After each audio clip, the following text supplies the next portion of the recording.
this system works to digitize the old problems and orders that is present in the old libraries or was present in the old libraries, because we have come across the library management system now. For the further explanation, I would like to call my partner.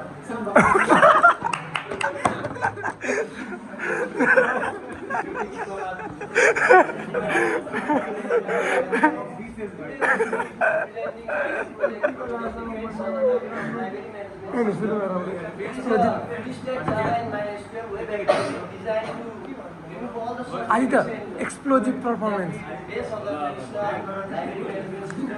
In the next 10 minutes, we will walk through all the shortcomings that we face in traditional library management system and how we solve it, the architecture and design and blueprint that we are working on. Practice So the first question that comes to the mind is, why does this system need to exist?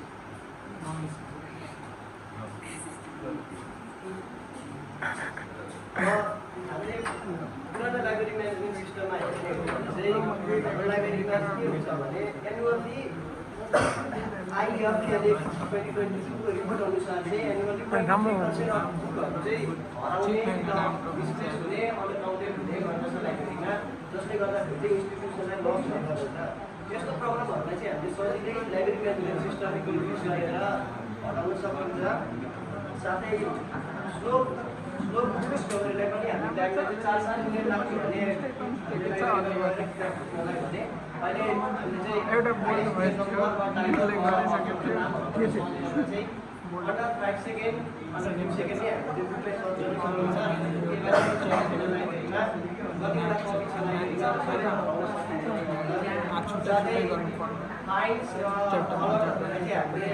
लाइब्रेरीमा खोला त हेर त खोला त soft copy हेर त्यति थिच्नु पर्दैन हौ, इन्टर होइन इन्टर चाहिँ थिच्नु पर्छ। अब सिस्टमले कसरी काम गर्छ त भन्दाखेरि हाम्रो यो डिमा डिभाइड गरेको छौँ सिस्टमलाई। एउटा भनेको क्याटलग म्यानेजमेन्ट, अर्को मेम्बर म्यानेजमेन्ट, अर्को भनेको इस्यु रिटर्न बुक फ्लो, र लास्टमा चाहिँ हाम्रो सर्च रिपोर्ट्स एन्ड फाइल। हाम्रो डाटा फाउन्डेसनको काम गर्ने भनेको चाहिँ क्याटलग म्यानेजमेन्ट र मेम्बर म्यानेजमेन्ट हो भने हाम्रो वर्किङको एप्लिकेसनको काम गर्ने भनेको चाहिँ इस्यु र रिटर्न हो। र साथै यसमा सर्च रिपोर्ट लाइब्रेरीलाई सजिलो बनाउनको लागि यसमा चाहिँ रिपोर्टहरू ओभरभ्यू पपुलर बुकहरू एक्टिभिटीहरू कस्तो छ साथै अप्सनल यदि हामीले अझै टाइम पायौँ भने बुक रिजर्भेसन र इमेल अलर्ट जस्तो फिचरहरूलाई पनि हामीले यसमा एड गर्नेछौँ। क्याटलग म्यानेजमेन्टमा चाहिँ के हुन्छ भने हामीले किताबहरूलाई त्यसको आइएसबिएन नम्बरबाट, टाइटलको नामबाट वा अथरको नेमबाट चाहिँ नयाँ किताबलाई एड गर्न सक्छौँ। मेम्बर म्यानेजमेन्टमा चाहिँ नयाँ स्टुडेन्ट र फ्याकल्टी मेम्बरहरूलाई चाहिँ रोल साइन गर्ने, साथै पुरानो मेम्बरहरू चाहिँ जइनिङ हिस्ट्रीहरू, साथै उनीहरूको अहिलेको स्ट्याटस कुराहरू जस्तै एक्टिभ हो कि सस्पेन्डेड हो कि एक्सपायर्ड स्टुडेन्ट हो कि भनेर हेर्न सक्यो। र इस्यु एन्ड रिटर्न वर्कहरू चाहिँ कसरी काम गर्छ भन्दाखेरि एउटा किटले चाहिँ किताबहरूलाई लाइब्रेरीलाई चाहिएको किताबलाई इस्यु गर्न सक्यो र रिटर्न गरेपछि अनलाइन हो एएलआई जिएन चाहिँ साथै अटोमेटिक ड्यु डेटको क्यालकुलेसन पनि हुन्छ। त्यसलाई मिडलमा राख्नु, यो सबै मिडलमा होइन सबै लाइन यसलाई मात्रै क्या काम गर्ने भन्दाखेरि यो चाहिँ लगइनबाटै हाम्रो चाहिँ रोल असाइन गरेको हुन्छ।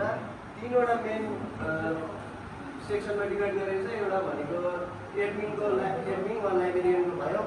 एडमिन र लाइब्रेरियनले चाहिँ बुक र मेम्बरमा फुल फ्लुइड अपरेसनहरू पाउने गर्छ, जस्तै क्रिएटको, रिडको, अपडेटको र डिलिटको सबै अपरेसनहरू चाहिँ बुक र मेम्बरमा चाहिँ एडमिनको हातमा हुने गर्छ भने इस्युको, रिटर्नको र फाइल मेन्टेनेन्स साथै रेकर्ड वा अडिटको लगहरू र सिस्टम सेटिङहरू पनि एडमिन र लाइब्रेरियनको हातमा हुन्छ।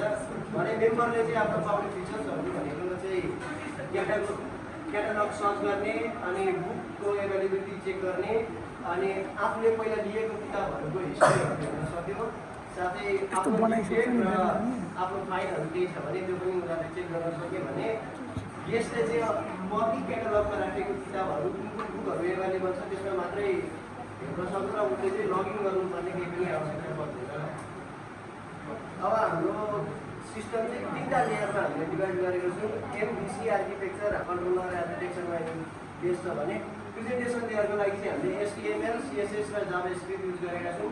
बिजनेस लोजिक लेयरमा चाहिँ हाम्रो जाभाको स्प्रिङ बुट र त्यसको क्लासेसहरू हामीले बनाएको छौँ, जस्तै controller classes, service classes, service implementation क्लासेसहरू र डाटाबेसको लागि चाहिँ हामीले MySQL युज गरेका छौँ।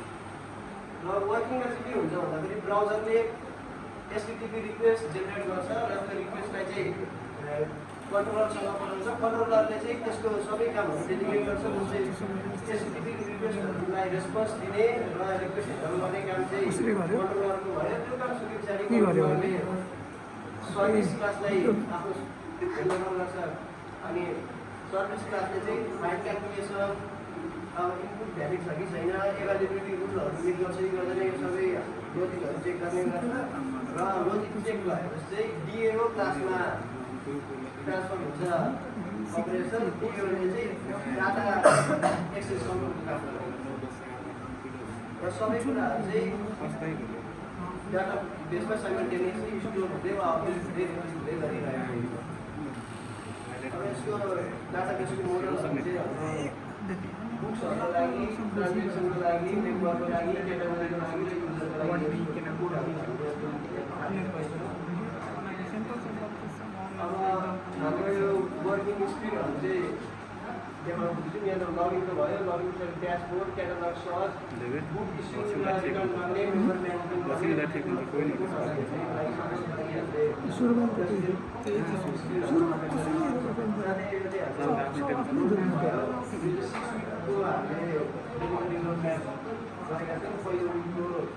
त्यसको विषयमा लगभग कामहरू सिकिसकेको छ भने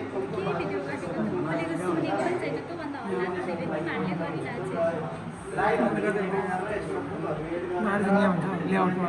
साइन गरेर अपडेट गरेर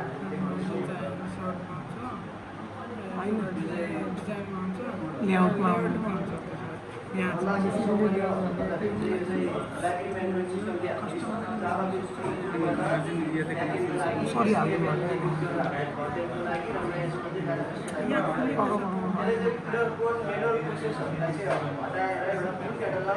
म्यानेजमेन्ट भएको member registration, book issue, return सबै फाइल क्यालकुलेसन सबै रोल बेस्ड एक्सेस कन्ट्रोल साथै अथेन्टिकेसन भनेको